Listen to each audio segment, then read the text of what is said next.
Straight to it. What happened in Achimota? Okay. So yesterday around 10:45, we had a blast on the 18 transformer, as you said. So A blast? A blast. What caused it?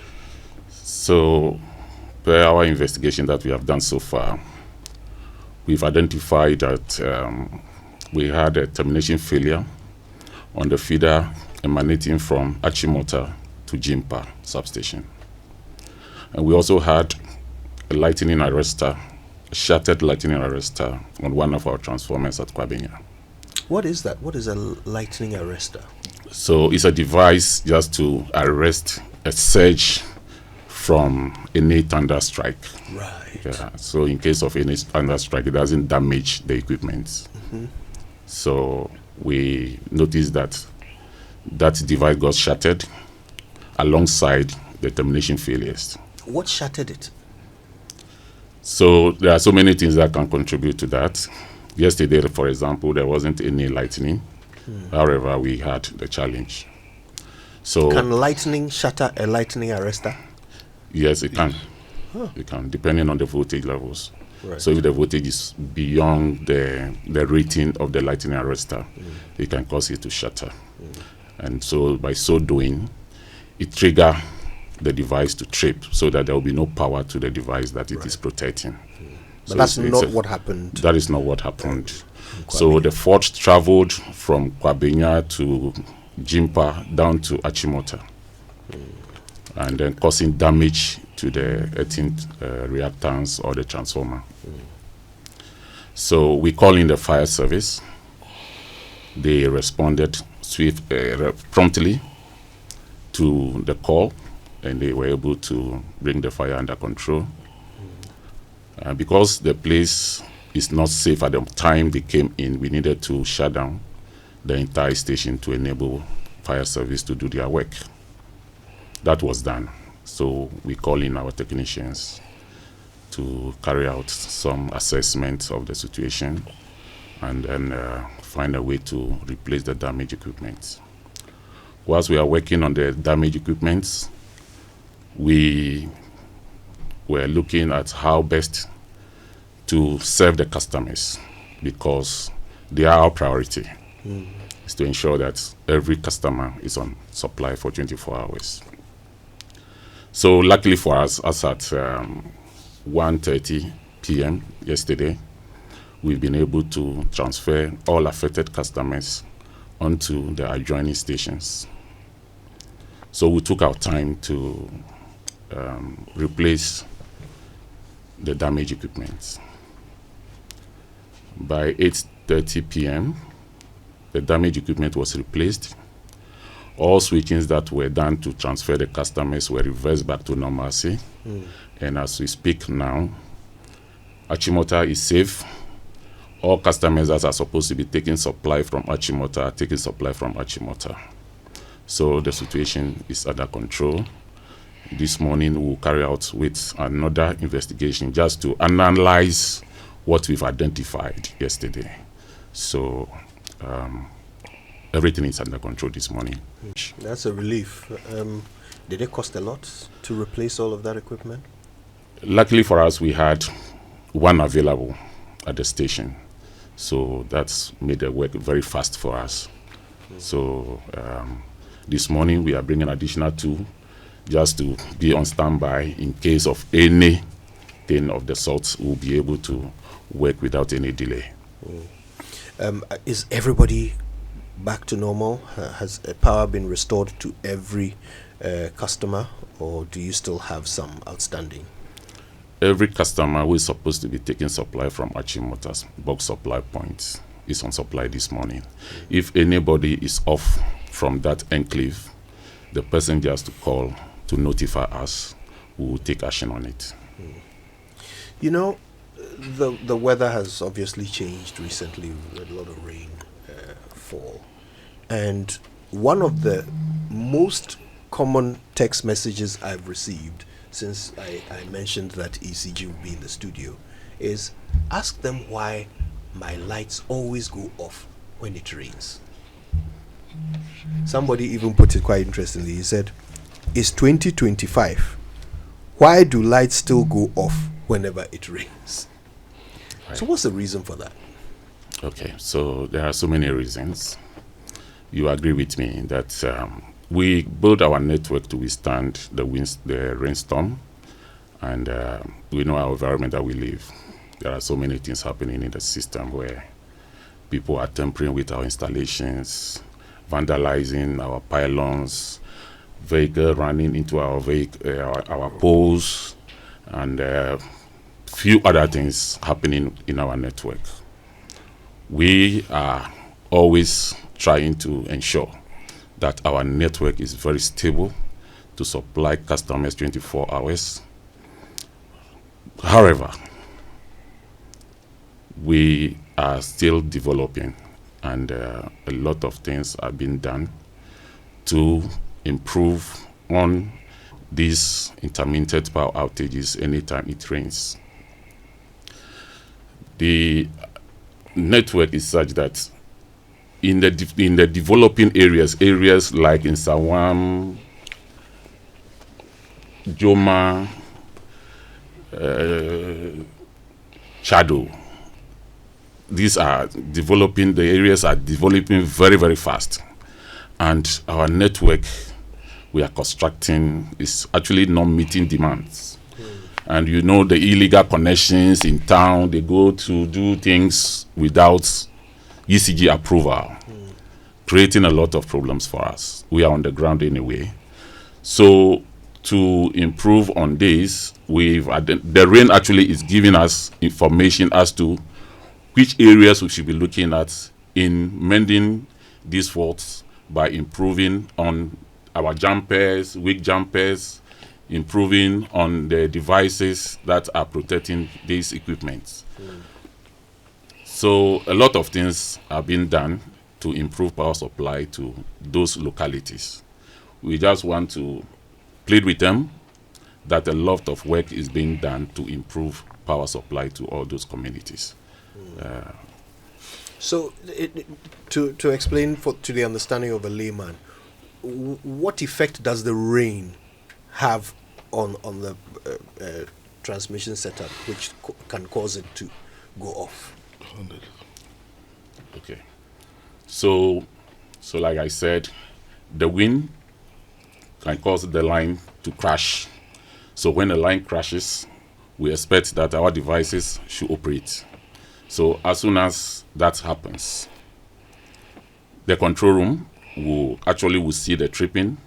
So we have a SCADA system that monitors all the substations that we have. For example, in Accra, we have most of the substations connected to the SCADA.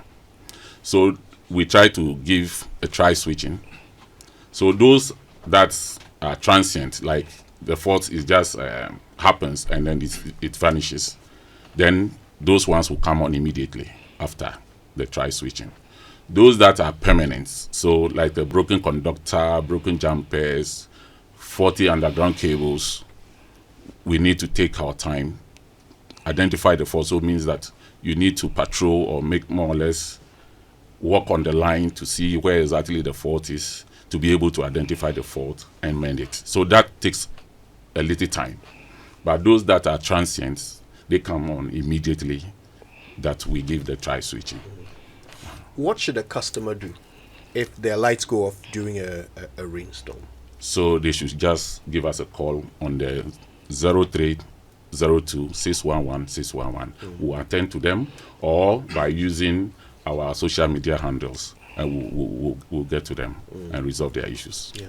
Another of the messages I received was about the call center service. It's one of the things that ECG gets a lot of commendation for, that the staff in your call center are very polite and helpful. But this particular text message was from one of your customers who said the response time for what he considers to be emergencies is very slow. And he described a situation where his meter has been off now for over a week. He called and reported as soon as it happened.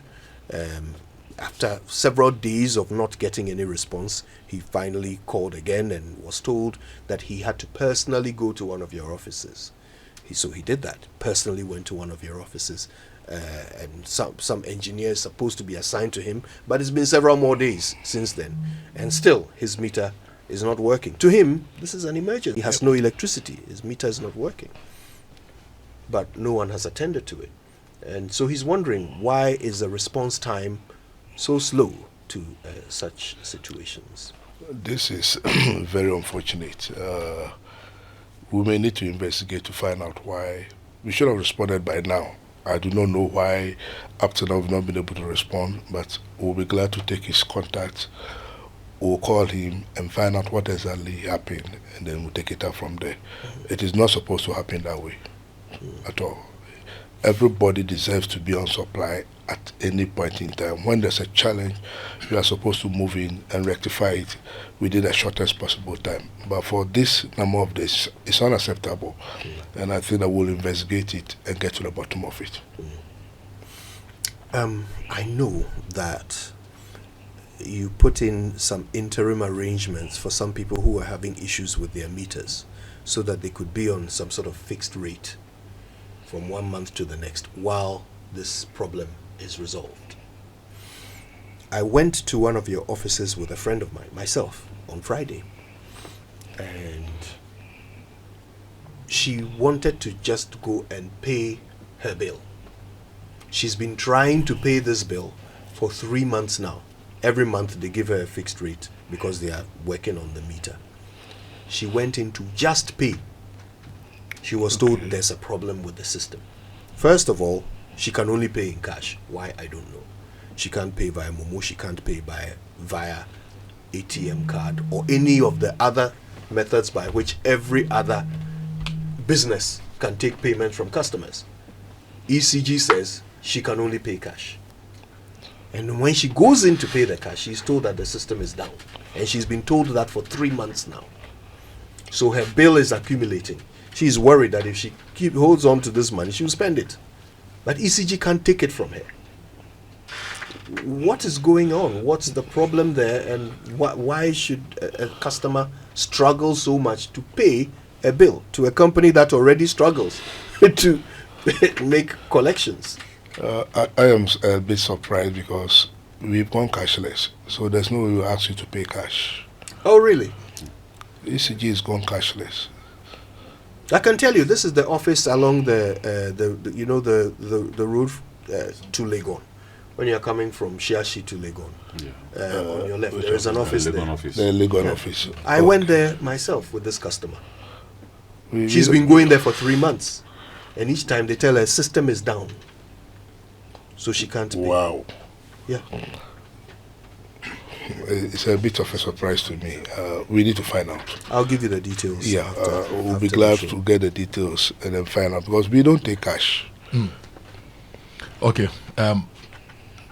I have noticed that if you move beyond the central parts of the big cities and you go to the outskirts, Great. you don't have quality electricity. I'll use myself as an example. I live in Amrahia. Okay. Every evening, a phase is off. And every evening, our voltage is low. It can't even power the fan or the or the AC. And you hear the phrase struggling. What's happening with ECG and the grid? Beyond Amrahia, I'll give you more examples so that you give us a holistic answer. Go to Volta. Go to Upper Volta. Go to the outskirts of Ashanti region, the outskirts of Takoradi Cape Coast. They are all suffering the same low voltage issues. Now, Ghana Water says they're unable to supply water in Volta because they are not getting quality electricity to power their pumps. What's happening? Let me first of all address the Volta region issue.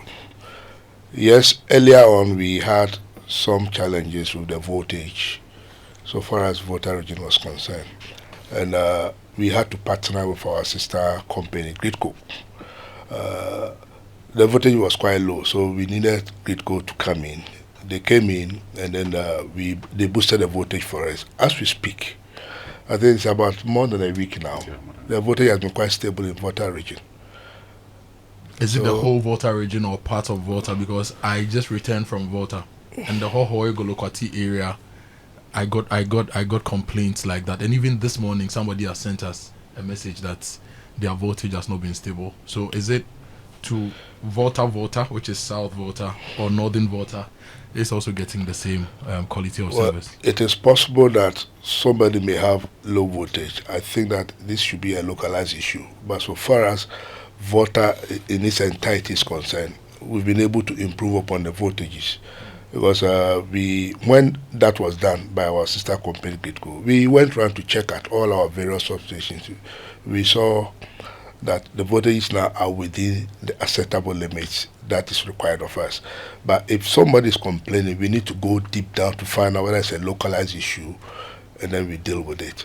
So we will be glad that such people must call in, as he said earlier on, our 0302 611 611, that's our call center, or any of our social media handles.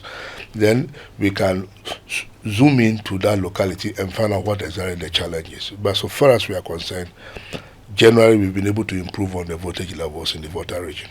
Now to the peri-urban areas across the country, Amrahia, Agbogba, all these areas, Yeah. we are struggling with the quality of power. What are you doing about That it? is true. We've had challenges in those localities, and the major issue has to do with the fact that in such areas, outside the main, you realize that development is moving on very fast. We are trying to catch up, although we are constrained, but we are trying to catch up. And as we speak, let me take the opportunity to tell you what we are doing in some of these localities to ensure that we improve the quality of supply. We have about 7 major substations in Accra, Accra 6, and then one in Denu, which we have started working on. We are going to upgrade all the major transformers to a bigger capacity.